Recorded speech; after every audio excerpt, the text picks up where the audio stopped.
सुंदर से नगर काशीपुर में बेहद ही खूबसूरत राजकुमारी मीना रहा करती थी। राजकुमारी मीना इतनी खूबसूरत थी कि उसकी खूबसूरती की चर्चाएं हर जगह फैल रही थी।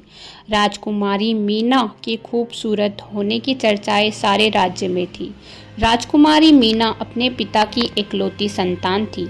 उसके पिता वीर सिंह अपने राज्य को बहुत ही अच्छे से संभाल रहे थे, लेकिन उन्हें आगे के लिए चिंता थी कि उनकी पुत्री के लिए जो वर होगा वही उस राज्य का राजा होगा। लेकिन वहाँ वर कौन होगा, वहाँ समझ नहीं पा रहे थे। राज्य में भी चिंता थी कि आखिर राजकुमारी मीना की शादी किससे होगी। सभी लोग आपस में चर्चाएं कर रहे थे, क्योंकि राजकुमारी मीना अब शादी के लायक हो चुकी थी। अरे, हमारे राज्य का अगला राजा कौन होगा, ये समझ पाना हमारे लिए बहुत ही कठिन हो रहा है। जिससे हमारी राजकुमारी मीना की शादी होगी वही हमारे राज्य का अगला राजा होगा। लेकिन वहाँ भाग्यशाली इंसान आखिर कौन होगा? हाँ हाँ भाई, ये बात तो तूने सही कही।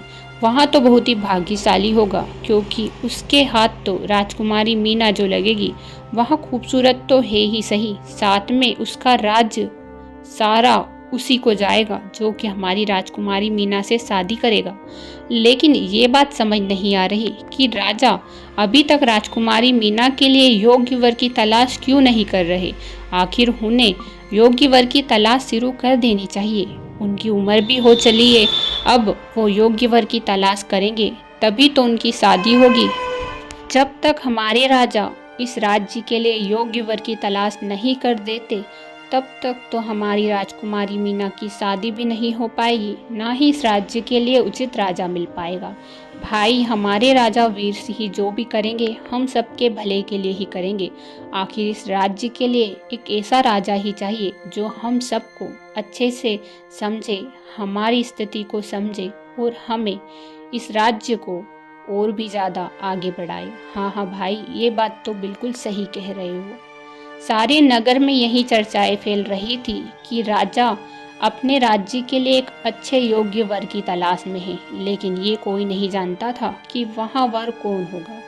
वर के चुनाव के लिए राजा खुद ही चिंता में थे। आखिर हमारी राजकुमारी इतनी बड़ी हो गई है, उसके लिए योग्य वर की तलाश है, लेकिन मुझे चिंता यही सता रही है कि आखिर इस राज्य के लिए एक ऐसा कौन सा वर चुनूं जिससे कि मेरी बेटी भी खुश रहे और इस राज्य का भी भला हो। इसके लिए अभी तक मुझे योग्य वर नहीं मिला। मैं हर नगर में गया, लेकिन मुझे अभी तक ऐसा कोई भी वर नहीं मिल पाया जो इस राज्य के लिए और मेरी बेटी के लिए उचित हो। वहाँ अपने मंत्री को अपने पास बुलाता और कहता है, मुझे समझ ही नहीं आ रहा है कि इस राज्य के लिए कौन सा वर सही रहेगा। मेरी बेटी को जो अच्छे से समझ सके, इस राज्य को अच्छे से संभाल सके, वही वर हमारी बेटी के लिए उचित रहेगा। जैसे ही मेरी बेटी मीना की शादी होगी, सारे राज्य का राजाधिकारी वही बन जाएगा। लेकिन इसके लिए हमें योग्य वर ढूंढना होगा। क्या तुम्हारी नज़र में कोई योग्य वर है? मुझे लगता है राजा जी, आपको योग्य वर के लिए आपकी बेटी मीना ही उस वर का चुनाव कर लेगी। इसके लिए आपको राजकुमारी मीना को हर जगह भेजना होगा, ताकि वहाँ योग्य वर की तलाश कर सके और इस राज्य के लिए एक अच्छा राजा और खुद के लिए एक अच्छा वर का चुनाव कर सके, क्योंकि उसे अपनी सारी जिंदगी उसी वर के साथ बितानी है। इसीलिए आपको सारा फैसला उसी पर छोड़ देना चाहिए। अभी तक वहाँ कहीं बाहर नहीं गई है मंत्री, ये बात तुम्हें पता है। वो अपने लिए खुद ही योग्य वर का चुनाव कैसे कर सकती है? क्यों नहीं कर सकती महाराज? वो बड़ी हो चुकी है, आपने अभी तक उन पर कोई फैसला छोड़ा ही नहीं, खुद फैसला लिया है। लेकिन इस बार आपको उन पर यह फैसला छोड़ देना चाहिए। मुझे पूरा विश्वास है कि राजकुमारी बेहद ही समझदार है, वहाँ खुद के लिए एक ऐसा वर का चुनाव करेगी जो हमारे राज्य के लिए तो सही ही रहेगा, लेकिन उसके लिए भी बहुत ही बेहतर रहेगा। यहाँ बात सुनकर राजा को समझ आ जाता है, मंत्री, तुमने राय तो मुझे बिल्कुल सही दी है। जिस तरह तुम हमेशा राय देते हो, कभी कभी मैं तुम्हें गलत समझ लेता हूँ, लेकिन हाँ, इस बार तुमने जो राय मुझे दी है वहाँ मुझे बहुत ही अच्छी लगी। मैं अपनी बेटी से यहाँ बात करता हूँ। राजा अपनी बेटी के पास जाता और कहता है, राजकुमारी मीना, मैं तुम्हारे लिए एक योग्य वर की तलाश में हूँ, लेकिन मुझे अभी तक योग्य वर नहीं मिला। मैं चाहता हूँ कि वह योग्य वर तुम खुद ही अपने लिए तलाश करो। तुम्हें तो पता ही है कि जो तुम्हारा वर होगा वही इस राज्य का राजा बनेगा, तो इसीलिए तुम ऐसे योग्य वर का चुनाव करना जो तुम्हारे लिए तो सही रहेगा, लेकिन इस राज्य के लिए भी बेहतर होना चाहिए। और हाँ, मुझे पूरा विश्वास है और पूरी उम्मीद है कि तुम ऐसे योग्य वर की तलाश जरूर करोगी। लेकिन पिताश्री, मुझे इससे कोई भी आपत्ति नहीं है कि आप मेरे लिए एक योग्य वर का चुनाव करो। फिर आप ये फैसला मुझ पर क्यों छोड़ रहे हो? आप खुद ही मेरे लिए एक योग्य वर की तलाश क्यों नहीं करते? बेटा, वो बात मुझे पता है, लेकिन मंत्री ने मुझसे कहा है कि अगर तुम खुद के लिए योग्य वर की तलाश करोगी तो तुम्हारे लिए वहाँ बेहतर रहेगा और इस राज्य के लिए भी, क्योंकि तुम अब समझदार हो चुकी हो। हाँ पिताश्री, लेकिन अगर आप इस योग्य वर की तलाश करते तो शायद और भी बेहतर होता। आपको तो पता ही है कि मैं कभी भी इस महल से बाहर नहीं गई हूँ, ना ही इस दुनिया को मैंने देखा है। फिर आप ये फैसला मुझ पर कैसे छोड़ सकते हैं? मुझे पता है राजकुमारी, लेकिन अब तुम्हें महल से बाहर जाना होगा, खुद के लिए एक योग्य वर की तलाश करनी होगी। जिस तरह तुम राजमहल में हमेशा से देखते आई हो कि कौन इंसान उचित है और कौन नहीं, उसी तरह तुम्हारी जिंदगी के लिए तुम्हें फैसला करना होगा कि कौन सा वर तुम्हारे लिए उचित रहेगा और कौन सा नहीं। राजा के कई बार कहने पर राजकुमारी मीना यह बात मान लेती और कहती है, ठीक है पिताश्री, अगर आप कहते हो तो मैं खुद के लिए योग्य वर की तलाश करूंगी। कल से ही मैं अपने लिए वर की तलाश के लिए निकलूंगी, लेकिन उसके लिए आप भी मेरे साथ चलिए। बेटा, मैं तुम्हारे साथ नहीं जा सकता, क्योंकि योग्य वर के लिए तुम खुद ही जाओगी। यह बात मंत्री ने मुझसे कही है। मंत्री कह रहा था कि अगर आप साथ में रहोगे तो शायद तुम फैसला नहीं कर पाओगी, और शायद यह बात मंत्री ने बिल्कुल सही कही। यह बात सुनकर राजकुमारी हैरान थी, लेकिन पिता के कहने पर वह यह फैसला भी मान ली। दूसरे ही दिन राजा मंत्री से कहता है, मंत्री, तुम्हारे लिए रथ का इंतजाम कर दिया गया है, तुम अभी राजकुमारी को लेकर नगर के लिए निकल जाओ। राजा जी, मैं आपसे एक बात कहना चाहता हूँ। पास में ही एक नगर है जो कि बहुत ही बड़ा है। अभी तक आप उसके बारे में नहीं जानते, लेकिन मैंने सुना है कि वहाँ का राजकुमार बेहद ही बुद्धिमान है और हमारी राजकुमारी के लिए उचित रहेगा। लेकिन उसके लिए हमें पैदल यात्रा करनी होगी। पैदल यात्रा करके ही हम उस नगर में पहुँच सकते हैं। इसके लिए हमें रथ की कोई भी ज़रूरत नहीं रहेगी। आप बस मुझ पर विश्वास करिए, मैं राजकुमारी को सुरक्षित नगर ले जाऊंगा और वहां से बेहतर वर की तलाश करेंगे। लेकिन मंत्री, आज तक हमारी राजकुमारी पैदल नहीं चली है, ये बात तुम्हें पता है, तो फिर तुम रथ में उसे क्यों नहीं ले जा सकते? आखिर कौन सा नगर ऐसा है जहाँ पर कोई रथ नहीं जाता? आपको पता नहीं है राजा जी, वो नगर कई दिनों तक कैद था, लेकिन अब कोई भी इंसान अगर वहां से जाता आता है तो सिर्फ पैदल ही यात्रा करता है, ना कि रथ से। आप मुझ पर विश्वास करिए, आपकी बेटी के लिए मैं योग्य वर की तलाश के लिए उस नगर जा रहा हूँ। आप एक बार विश्वास तो करके देखिए। राजा मंत्री से क्या ही कहता, वहाँ मंत्री से हाँ कर देता है, लेकिन उसे चिंता भी थी कि उसकी बेटी पैदल यात्रा कैसे करेगी। मंत्री और राजकुमारी दोनों ही पैदल यात्रा करके नगर के लिए निकल जाते हैं। काफी ज्यादा चलने के बाद राजकुमारी थक जाती है। मंत्री, मुझे काफी ज्यादा थकान हो रही है, ये आप मुझे कहाँ पर ले जा रहे हैं? पहले तो आप कह रहे थे कि नगर पास में ही है, लेकिन अब ये नगर इतना दूर कैसे हो गया? आप ये कहाँ ले जा रहे हैं? राजकुमारी जी, आप बस थोड़ी ही दूर चलिए, थोड़ी ही दूर में वहाँ नगर आता ही होगा। आप मुझ पर विश्वास करिए, चिंता ना करें। मंत्री राजकुमारी को पैदल चलाए जा रहा था कि रात हो जाती है। रात को मंत्री राजकुमारी को गुफा में ले जाता और कहता है, आप यहीं पर विश्राम कीजिए, मैं आपके लिए कुछ खाने का इंतजाम करता हूँ। लेकिन मंत्री, यहाँ पर तो कोई नगर नहीं है, तो तुम कह रहे हो कि आसपास ही नगर है। मुझे तो यहाँ से वहाँ तक कोई भी नगर दिखाई नहीं दे रहा। आखिर तुम्हारा मकसद क्या है? तुम चाहते क्या हो? मकसद तो मेरा एक ही है कि जिस राज्य के लिए राजा का चुनाव होगा और तुम्हारे लिए वर का चुनाव होगा, वहाँ वर और कोई नहीं बल्कि मैं रहूँगा। इसीलिए तो मैं तुम्हें यहाँ पर लाया हूँ, तुम्हें समझाने के लिए। अगर तुम्हारे पिता की सलामती चाहती तो तुम मुझे ही अपने वर के चुनाव के लिए चुनो। अगर तुमने ऐसा नहीं किया तो तुम्हारी जान यहीं पर खतरे में है और तुम्हारे पिता की जान भी मेरे हाथ में ही है, क्योंकि अगर तुम मर गई तो तुम्हारे पिता जिंदा रह ही नहीं पाएंगे। मंत्री, तुम ये क्या कह रहे हो? मेरे पिता तुम पर इतना विश्वास करते हैं और तुमने उनके साथ इतना बड़ा विश्वासघात किया। ऐसा तुम कैसे कर सकते हो? तुमने उनके साथ इतना बड़ा धोखा क्यों किया? अगर मेरे पिताश्री को यहाँ पता लगेगा तो वो तुम्हें नहीं छोड़ेंगे। मुझे पता है तुम्हारे पिताश्री को यहाँ बात पता लगेगी, लेकिन वो तुम्हें ढूंढेंगे तो भी तुम नहीं मिल पाओगी, क्योंकि मैं तुम्हें जिस जंगल में लेकर आया हूँ उस जंगल को मेरे अलावा कोई भी नहीं जानता। इसीलिए तो मैं तुम्हें पैदल भ्रमण पर लाया हूँ। मुझे ये सब बातें पता है। तुम चिंता क्यों करती हो? तुम्हें मेरी एक ही तो शर्त माननी है। अगर वह शर्त तुमने मान ली तो फिर तुम्हें मैं बाइज्जत बरी कर दूंगा। और तुम्हें तो पता ही है, योग्य वर की तलाश के लिए तुम्हें मुझे ही चुनना हो और इसके लिए तुमको मुझसे वादा करना होगा। और राजपूत अपने वादे के पक्के होते हैं, ये बात मुझे पता है। हाँ मंत्री, ये बात तो मुझे पता है, लेकिन अभी मैं तुमसे वादा कर ही नहीं रही हूँ, क्योंकि उस राज्य के लिए तुम बेहतर राजा कभी नहीं बन सकते। जो इंसान इतने हद तक गिर सकता है वो उस राज्य के लिए बेहतर राजा कैसे बन सकता है? उस राज्य का राजा तो मैं बनकर रहूंगा। जब तक उस राज्य का राजा मैं नहीं बन जाता तब तक तुम यहीं पर सड़ोगी, और जब तक मर नहीं जाओगी तब तक मुझे चैन नहीं आएगा। मैं चाहे मर ही क्यों ना जाऊं, लेकिन तुम्हें उस राज्य के राजा के लिए कभी नहीं चुनूंगी। अच्छा ठीक है, जो खाने का इंतजाम मैं तुम्हारे लिए कर रहा था वहाँ अब नहीं कर रहा, तुम भूखी ही मरोगी। मंत्री राजकुमारी के लिए खाने के लिए कुछ भी नहीं लाता।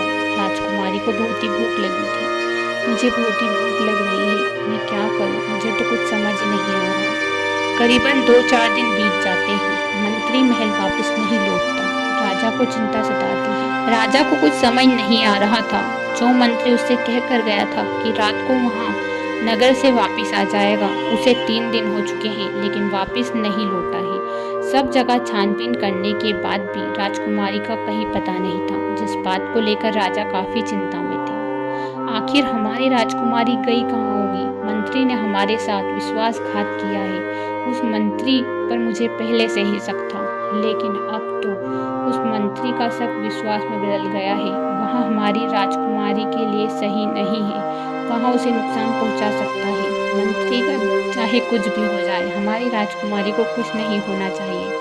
सारे सैनिक राजकुमारी को ढूंढने में जुटे थे और राजा ने सारे गांव में ऐलान कर दिया था कि जो भी उस मंत्री को ढूंढेगा उसे नगद 1 लाख सिक्के सोने के दिए जाएंगे। सारे गांव वाले चिंता में थे। अरे, कहा जा रहा है कि एक मंत्री ने हमारी राजकुमारी को चुरा लिया है। आखिर उसने ऐसा क्यों किया होगा? वह राजा बनना चाहता होगा, शायद इसीलिए। लेकिन मुझे यही लगता है कि यहाँ उसका षड्यंत्र हो सकता है। वहाँ राजकुमारी को ले गया होगा, भड़का रहा होगा और वहाँ चाहता होगा कि वही उस राज्य का राजा बने। हाँ, हो भी सकता है, क्योंकि उसे लालच आ गया हो। जिस तरह वह मंत्री के पद पर है, वहाँ राजा बनना चाहता हो। सभी लोग को चिंता भी सता रही थी कि आखिर राजकुमारी मिलेगी तो मिलेगी। राजकुमारी को काफी ज्यादा दिन हो जाते हैं लेकिन वहाँ नहीं मिलती। अब राजा खुद ही टूटता जा रहा था। पता नहीं मेरी बेटी कैसी अवस्था में होगी। राजा की हालत खराब हो रही थी। सारे गांव वाले चिंता में थे, लेकिन अब कोई भी करे तो करे क्या। तभी एक जंगल से एक राजकुमार गुजर रहा था। राजकुमार बेहद ही वीर था। वहीं पर रास्ते से गुजरते गुजरते उसे गुफा दिखाई देती है, जहाँ से राजकुमारी की आवाज आ रही थी। अरे, ये तो किसी औरत की आवाज है। मुझे इस गुफा में जाकर देखना होगा कि आखिर कौन है। जैसे ही राजकुमार गुफा के अंदर जाता है तो राजकुमारी को देखता है। अरे, आप तो कोई राजकुमारी नजर आती हो, लेकिन आप इस गुफा में कैसे? क्या हो गया है आपको? क्या बताऊं मैं आपको पता है, एक मंत्री ने मुझे यहाँ पर कैद कर लिया है। राजकुमारी सारी बातें उस राजकुमार को बता देती है और कहती है कि मुझे कैसे भी करके यहाँ से निकाल लो। राजकुमार सब समझ जाता है। वहाँ राजकुमारी को चुपके से उस जंगल से महल ले जाता है। यहाँ देखकर राजा बहुत ही खुश होता है और कहता है, अरे वाह मेरी बेटी, तुम कैसे आ गई? तुम्हें पता है मैंने तुम्हें कहाँ कहाँ नहीं ढूंढा। आखिर वह मंत्री कहाँ है जिसने तुम्हें इतने दिनों तक कैद में रखा? आखिर उसने ऐसा क्यों किया? राजकुमारी सारी बातें अपने पिताश्री को बता देती है। उसका पिता समझ जाता है कि सारा षड्यंत्र उसी मंत्री का था। अब राजकुमारी कहती है, पिताश्री, इसी सज्जन इंसान ने मुझे बचाया है। यहाँ पास के ही नगर का एक राजकुमार है, इसी ने मेरी जान बचाई है, वरना शायद ही मैं आज जिंदा बचती। यहाँ बात सुनकर राजा कहता है, मैं तुमसे बहुत ही खुश हूँ। मैं तुम्हें 1000 सोने के सिक्के नगद इनाम के रूप में देता हूँ। नहीं, मुझे कुछ नहीं चाहिए। पास के ही नगर में मेरे पिता एक राजा है, मेरे 2 भाई है। बड़ा भाई जो कि उस राज्य का राजा बनने वाला है, और मैं छोटा हूँ। मुझे किसी चीज़ की ज़रूरत नहीं है। यहाँ आप गरीबों में दान दे दीजिए, उनको मुझसे ज़्यादा ज़रूरत है। यहाँ बात सुनकर राजा उससे खुश हो जाता है। तभी राजकुमारी कहती है, पिताश्री, मैं चाहती हूँ कि इस राज्य का राजा और उत्तराधिकारी यही राजकुमार बने। यहाँ बेहद ही समझदार तो है ही सही, साथ ही लोगों को समझने वाला भी है। यहाँ बात सुनकर राजकुमार भी खुश हो जाता है, और राजा को अपनी बेटी के फैसले से बहुत ही खुशी होती है कि उसने खुद के लिए एक योग्य वर की तलाश की। इसी तरह कुछ ही दिनों बाद उस राज्य का राजाधिकारी वही राजकुमार बन जाता है जिसने अपनी राजकुमारी की रक्षा की थी। दोनों की शादी हो जाती है और वहाँ राज्य फिर से खुशहाल जिंदगी बिताने लगता है। रामपुर नामक एक छोटे और बेहद सुंदर से गांव में मोहनलाल नाम का एक व्यक्ति रहता था, जो अपने लालच और स्वार्थी स्वभाव के लिए जाना जाता था। उसकी नज़र हमेशा दूसरों की चीज़ों पर ही रहती थी, और उसे लगता था कि अगर उसने किसी का नुकसान कर लिया तो उसका काम आसान हो जाएगा। वहीं गांव में रामू, राधा, सुधा, विमला और घनश्याम जैसे लोग थे, जो सादगी और ईमानदारी से अपना जीवन जीते थे। सभी गांव वाले मिलजुल कर रहते थे और एक दूसरे की मदद करते थे। एक दिन की बात है जब सुधा अपने रामू भाई से कहती है, रामू भाई, सुना है मोहनलाल ने फिर से खेत की सीमा बढ़ाने की कोशिश की है। हमारे हिस्से की जमीन पर कब्जा करने की सोच रहा है। हाँ बहन, यही तो मोहन का स्वभाव है। वह हमेशा दूसरों की चीजों पर नजर रखता है, लेकिन इस बार हम चुप नहीं बैठेंगे। मदद के लिए आगे आती हुई राधा, रामू भैया, मुझे लगता है कि हमें मोहन से बात करनी चाहिए। शायद उससे बात करने से वहाँ बात को समझ जाए। घनश्याम आता है और कहता है, हाँ, ध्यान तो रखना ही है कि वहाँ बहुत चालाक है, उसके साथ होशियारी से पेश आना है। मोहनलाल का लालच और चालाकी। मोहन ने सभी गांव वालों की जमीन हड़पने की कई योजना बनाई थी। उसने अपने गांव के घर में एक छोटी बैठक बुलाई और उसमें विमला को बुलाया। मोहन ने विमला से मुस्कुराते हुए देखा और कहा, देखो विमला, मैंने सोचा है कि अगर तुम मुझे अपना खेत दे दो तो तुम्हारे लिए एक अच्छा सौदा करूंगा। तुम्हें मेरी ज़मीन पर काम करने की ज़रूरत नहीं पड़ेगी, बस मैं तुम्हारा खेत ले लूँगा। विमला बेचारी सकुचाते हुए कहती है, पर मोहन भैया, ये ज़मीन मेरे बच्चे के भविष्य का सहारा है, मैं इसे कैसे दे सकती हूँ। मोहन ने विमला को और डराने की कोशिश की, लेकिन विमला समझदार थी। उसने जाकर रामू और बाकी गांव वालों को मोहन की योजना के बारे में बता दिया। सबने मिलकर मोहन को सबक सिखाने की योजना बनाई। गांव वालों ने मिलकर मोहन के लालच को उसके सामने ही दिखाने का फैसला किया। उन्होंने सोचा कि अगर मोहन को उसकी गलती का एहसास हो जाए तो शायद वहाँ सुधर जाएगा। घनश्याम, हमें उसे यहाँ समझाना होगा कि लालच कभी किसी का भला नहीं करता। रामू आता और कहता है, ठीक कहा, मैं गांव वालों को इकट्ठा करता हूँ, हम मिलकर उसे समझाएंगे। गांव के सभी लोग मोहन के घर पर इकट्ठा हुए और रामू ने मोहन को समझाने का प्रयास किया। मोहन भाई, लालच बहुत बुरी चीज है। तुम हमारे साथ इस तरह क्यों कर रहे हो? यहाँ सब तुम्हारे लिए बहुत गलत है। तुम्हें कभी खुशी नहीं देगा। जितना भी ले लोगे आखिर में वही तुम्हारे लिए बोझ बनेगा। मोहन थोड़ा शर्मिंदा होते हुए, शायद तुम सही कह रहे हो रामू, मुझे अपनी गलती का एहसास हो रहा है। मैंने सच में बहुत गलत किया। सुधा आती है, हमें एक दूसरे का सहारा बनना चाहिए, ना कि दूसरे का हक छीनना चाहिए। इसी तरह हमारा गांव टूट जाएगा। मोहन को अपनी गलती का एहसास हुआ और उसने सभी से माफ़ी मांगी। गांव वालों ने उसे माफ़ कर दिया, लेकिन वादा लिया कि अब वह कभी भी लालच नहीं करेगा। मोहन ने सबसे कह दिया कि वह आज के बाद से कभी लालच नहीं करेगा।